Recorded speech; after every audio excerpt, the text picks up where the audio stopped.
So, the New York Times.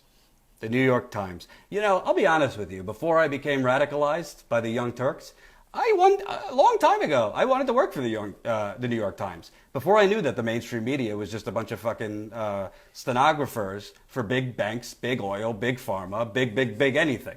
Before I knew that, the New York Times was like any young journalist's dream. I walked in the building. They have a beautiful cafeteria. It's right by the Port Authority in New York City. It's the Gray Lady, all that stuff. Now, I'd rather work at the Bismarck Tribune than the New York Times. Okay? So, the New York Times has as a headline, veterans to serve as human shields for Dakota pipeline protesters. So, let's start with the headline, okay? Who's going to write the headline that the New York Times is now a human shield for big oil? Because that's all they are. Do you know the New York Times has not sent a reporter down to Standing Rock? They have a guy who, a freelance photographer, he shot the scenes from the bridge about a week and a half ago now. Great footage. His name's Kevin Gilbert. Now he is doing live streams for the New York Times because you know what? We'll just pay him. We'll show a couple of his videos. But we're not going to send a reporter out there to actually do anything, to speak to anyone, to investigate. No. We need to have our reporter camped out at Trump Tower to see who's going in and out to kiss his ring. We need to have our reporters stationed at their desk to look at Trump's Twitter. Because, I mean, any given minute, he could be talking, oh, Fidel Castro died. Or today, he's talking about you're going to be deported if you burn a flag. We can't have people not be there to cover that. No, let's not cover Standing Rock. Let's not send anyone to Flint where people still can't drink the water. So the New York Times say the veterans are being served as human shields for Dakota pipeline protesters. Okay, I want to read this article and see if they've talked to any veterans. Wouldn't that be nice? Okay. As many as 2,000 veterans plan to gather next week at the Standing Rock Sioux Reservation in North Dakota to serve as, quote, human shields for protesters who have for months clashed with the police over the construction of an oil pipeline, organizers said. Okay, so I took one journalism class in my life, and that's probably a good thing, because I wasn't tainted by these idiot fucking professors who tell you to be a neutral robot. So last time I checked, if you're putting a direct quote about someone, you're supposed to say who said it. So as many as 2,000 veterans plan to gather next week at the Standing Rock Sioux Reservation in North Dakota to serve as, quote, human shields for protesters who have for months clashed with the police over the construction of an oil pipeline, organizers said. What fucking organizer said that? What organizer said that? I don't have a complete sentence where anybody from the veteran groups here said they plan on serving as human shields for protesters, because you're making it seem like the protesters are coming in Game of Thrones style, ready to throw down. Which, last time I checked, even though these people in the Morton County Sheriff are fucking idiots, they do occasionally read news. So they see, oh, not that they need provocation, they're already itching to kill people. But you say human shields, but who said it? Just organizers? The effort, called Veterans Stand for Standing Rock, is planned as a nonviolent intervention to defend the demonstrators from what the group calls, quote, assault and intimidation at the hands of the militarized police force. So here we go. They say this, you say this, we're too lazy and corrupt to tell you the goddamn truth, you fucking figure it out. That's what this is. So now let's just quote some veteran groups. We did our story for the day, back to Trump Tower. The veterans' plan coincides with an announcement on Tuesday by law enforcement officials that they would begin blocking supplies, including food, from entering the main protest camp from a mandatory evacuation order from the governor, but protesters have vowed to stay put. Hey, maybe it would be interesting to say how many people are at the protest camp, whether they are good on food right now, how they're doing in terms of the winter storm. Do they have enough winter resources like clothes, jackets, snow hats, gloves, thermals, heated tents? No. We don't need them. We're the New York Times. We're a fact-free revolution here. So opponents of the 1,700-mile Dakota Access Pipeline have gathered for months. So here's their little, by the way, what websites like the New York Times do, I know this because I worked at some websites before, they basically have some boilerplate paragraphs that they just copy and paste into every story. So right here, opponents of the 1,170-mile Dakota Access Pipeline have gathered for months. They've used this in almost every article. They can't be bothered to do any original reporting because, they're squeezed for pennies at the New York Times. The evacuation order issued on Monday by Governor Jack Dalrymple cited, quote, anticipated harsh weather conditions. It came before a winter storm dumped about 6 inches of snow and brought strong winds to the area on Monday, making roads nearly impassable at the campsites, according to a guy's name I can't pronounce, of Minnesota Public Radio, who was cited by NPR. So the New York Times, one, if not the largest news outlet in the world, is reduced to quoting Minnesota Public Radio and NPR because it cannot send its own reporters down. Maybe they're just cold. Maybe they can't handle the cold. And by the way, in fairness, the New York Times has done remarkable reporting in the past. The Pentagon Papers, for one. They did some decent stuff on Edward Snowden. Something has happened. Maybe it's involving an oil company. Maybe it's involving the banks attached to that oil company. Maybe it's involving, oh my God, our page views, our uniques, our digital subscriptions are way up because all we write about is when is the last minute that Donald Trump passed a booger. So we don't want to do this stuff because this isn't sexy. This isn't sexy. Nobody wants to read this. Go figure, my videos are doing pretty spectacular. Thank you very much for watching and sharing. Maybe the New York Times, if they got out of their fucking ivory tower, took the cocktail and caviar out of their asshole, would know that there is large interest in this story.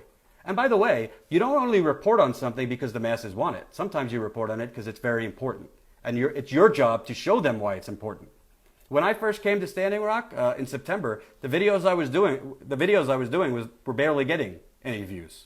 But I kept trucking away because to me it's not about views, it's about getting the message out there. The views will come.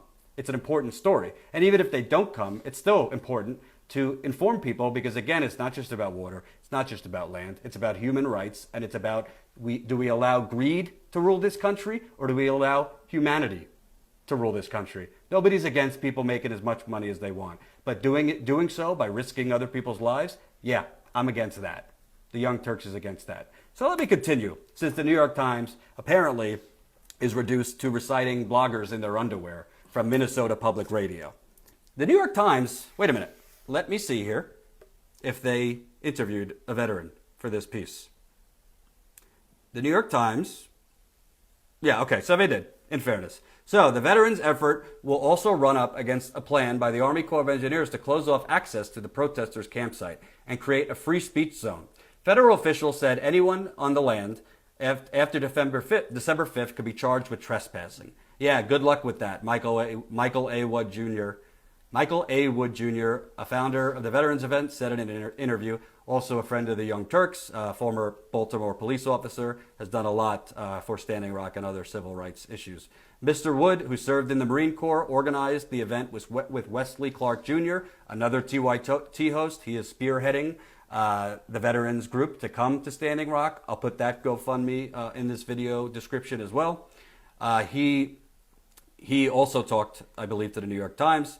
Mr. Wood said he had initially hoped to attract about 500 veterans. He had to stop signups when they reached 2,000. He said volunteers are from diverse backgrounds. We have every age. We have every war. An online fundraiser has drawn over $570,000 in pledges as of Tuesday afternoon.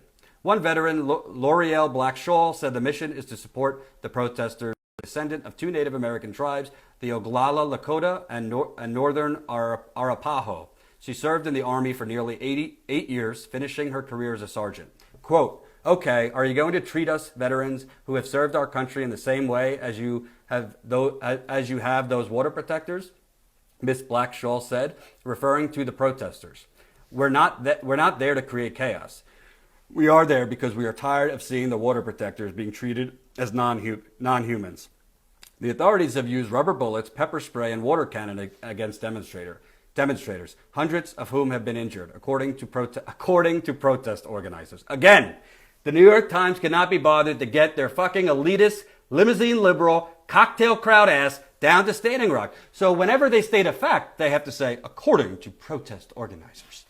The clashes have been highly contentious, with the police and demonstrators leveling accusations of violence at each other. Let me ask you a question. Why don't you all go home, bring in the sign language folks, bring in those people, bring in translators. That's what you're doing. Just bring in sign language people. translators, and they could report what the police tell them or what the protesters tell them. And the fact that you have a headline that veterans to serve as human shields for Dakota pipeline protesters, well, that to me as a reader says, wow, maybe those protesters, or protesters as you call them, maybe they're being attacked. So maybe I should investigate past what the police tell me or what the protesters tell me. Maybe I should investigate which side is lying, which side is being violent, which side is assaulting. Are we just here in journalism to report what both sides say? Or are we there as journalists to maybe create some change? Maybe to stop human rights violations? Maybe stop us from going to war for no reason, which the New York Times is one of the reasons we went to the Iraq War. Thank you, Judy Miller, and the rest of you neocon corrupt douchebags. You have a lot of audacity, the New York Times. Don't even get me started on CNN. That's another video. So I'm done with this story. I'm going to say a few more things and then I'll open it up to people. Number one, I want to repeat something. I mean, a lot of you live around the country where there's winter storms. If you don't plow the roads, people will drive off the roads. People will slide and crash into cars on the other side of the road. I didn't really go to my physics class a lot. I kind of cut class, but it's kind of like the law of attraction. Shit hits other shit.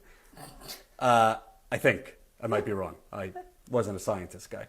So the governor here is basically trying to kill people. And I say that with total confidence, and I'm not trying to be, sensational. He's trying to kill people. When you don't send in food, you're trying to make sure people get ill or undernourished. When you don't send in winter supplies, you're evacuating them because it's not good for winter conditions, but meanwhile, you're going to leave them there to fucking freeze to death. Let's not even get into the fact that you have no standing. You have no standing to evacuate them from federal land. You do have standing to block roads on state ground, but let's just be clear, you're blocking roads, getting life essential supplies and resources to thousands of people for the protection of an oil company. So when you go in your gravestone, I wonder what's going to be on your gravestone, Governor Dapple. Loving father, loving oil general, because that's what you are. Secondly, there's a woman named Red Fawn. She is an indigenous woman. She's the only woman left in jail from weeks ago. There was a scene on the bridge, October 27th. The police say that she shot at them. Last time I checked in America, if you're going to charge someone with attempted murder, shooting at you, oftentimes you need to provide a gun as evidence. They have not provided a gun as evidence. Well, yesterday, the more serious attempted murder charges were dropped against Red Fawn. However, they are keeping her in jail on lesser charges that still face a penalty of 10 to 20 years in prison.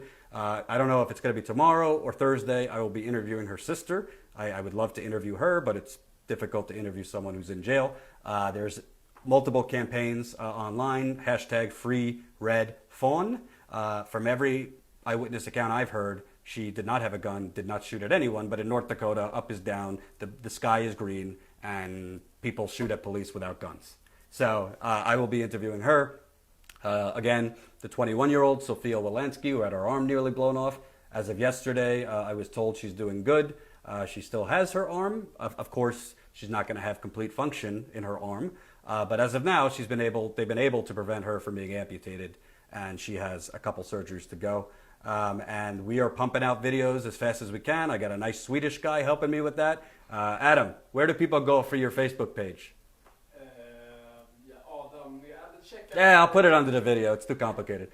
He's good. He also has been taking action shots of me because TYT, I might be getting a tiny little show at TYT. So he's been taking action shots of me, which I've been posting on my Facebook. So if you want to go, make fun of me, compliment me, send it to your mother, put it up on your wall, whatever you want to do, A-okay with me.